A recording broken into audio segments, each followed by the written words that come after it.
Let's take a look at La Grima by Francisco Tárrega, a great piece. You're going to start on second position, right? Again, your 1 is on the 4th string, and grabbing the E, 2nd fret. Your pinky is going to be actually scooted in. Since you're in second position, normally your pinky would be on the 5th fret, but now we're going to actually put it in the G sharp on the 4th fret. And you're going to play with thumb and ring as you pinch those. You're going to reply with the open B string, right? And try to make sure that the B string is not so loud, right? Then you move your pinky 1 fret to the 5th, and 2 is going to land on the F sharp of the 4th string. That's the 4th fret. Then move that operation 2 frets over, and then you're going to jump to first position. The pinky is going to remain on the 1st string, this time on the F sharp of the second fret 1st string, and 1 is going to grab the 1st fret of the D string, right? B string again, then you're going to grab the G string on the 2nd fret with 3, again with the B string, and then the 5th string also on the 5th fret.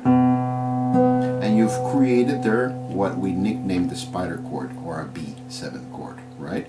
So one more time.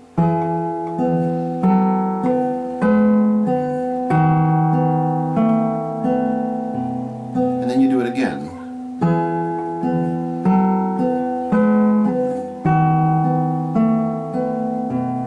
The next part is a bit tricky. You get all the way up to 9th position, right? Karate chop position. And you're going to grab, let me just cheat a little bit here, grabbing the 4th string with 3 on the 11th fret, and the pinky is right on the 12th fret, right? You're going to land a mini bar. You don't want to grab all the strings because you don't need them, right? And you're going to be responding with the 3rd string at first, then you're going to go to the 2nd string to come back to the 3rd string, responding with index finger. Like before, we pinch with the thumb and the ring finger on the 4th and 1st string. And then you're simply going to withdraw your 3rd finger and tuck in your 4th finger. And then you're going to jump over to 7th position, make your bar in 7th, and play the same strings at first, but then you play the B string as your descant, right? So again, 3rd string with index, tuck in, withdraw 3rd, then 7th position, right? And after we do this, again, I'm going to cheat a little bit, so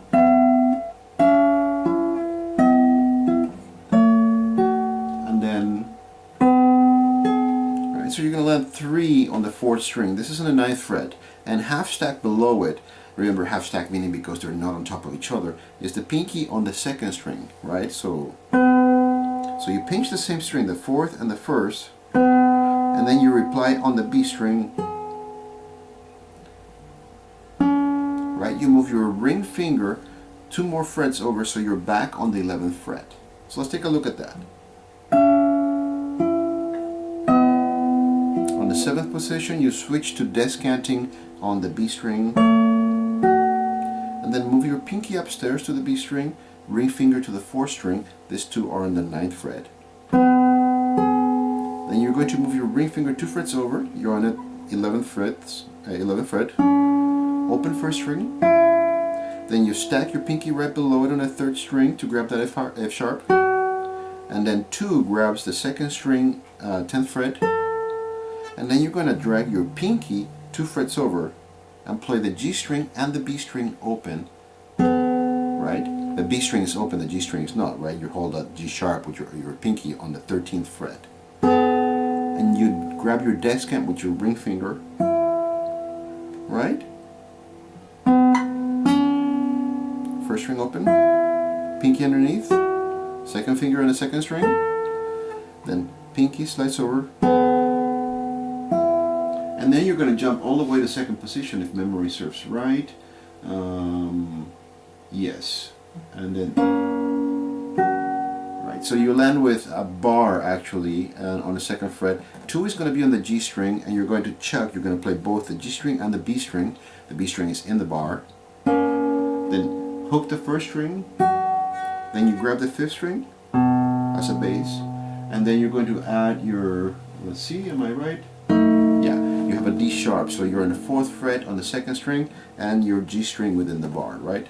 So index and middle, 2 is on the G string, 1st string in the bar, bass in the bar, your pinky on the 4th fret 2nd string, and then 1 and 2, 1 on the G sharp, 2 on the E on the 4th string, and then of course 1st string open. Okay, without me talking, here's that whole first part. Oh, sorry, to 1st position. Here we go again.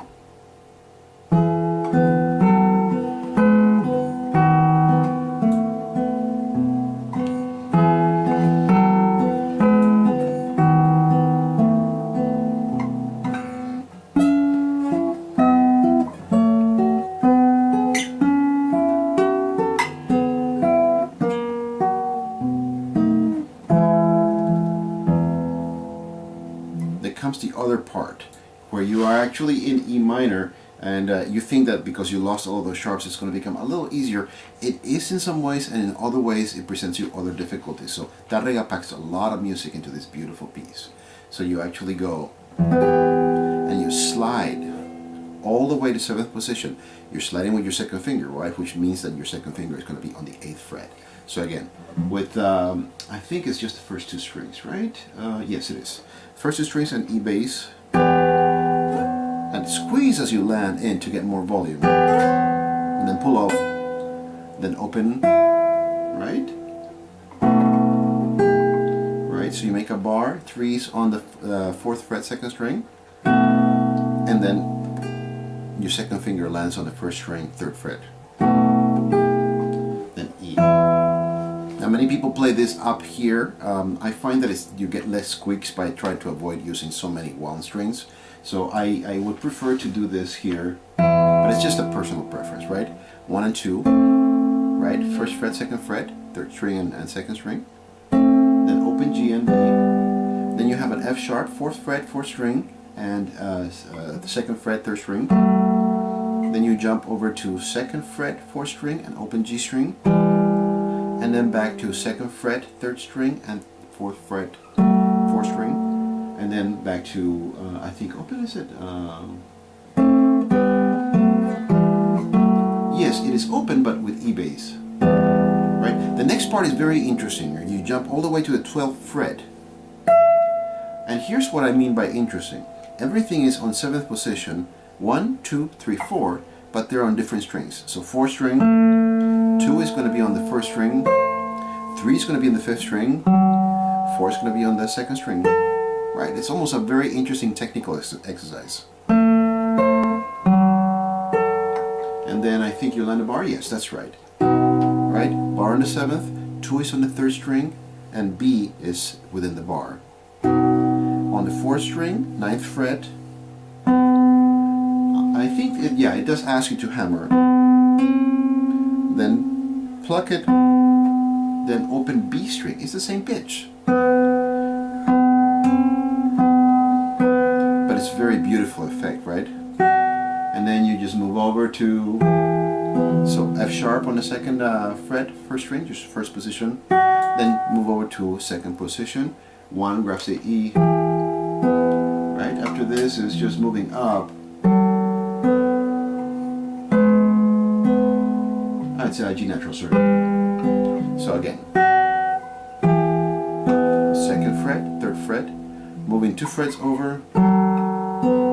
Then index is going to move 1 fret, and pinky is going to grab the 1st string on the 7th fret. And then get to 7th position.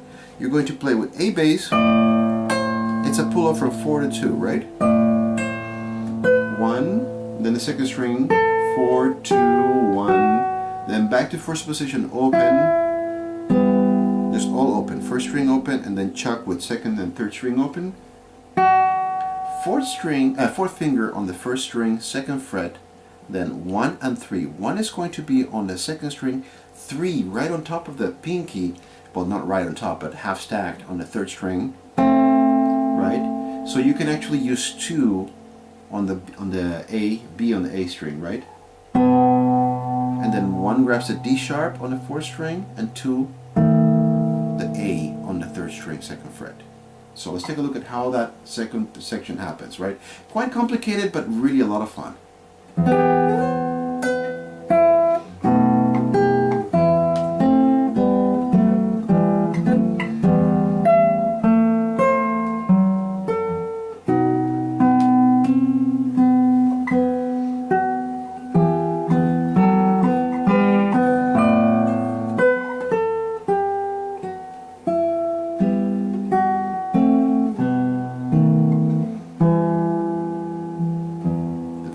it's just 2 on the 4th string, open G string, open E string,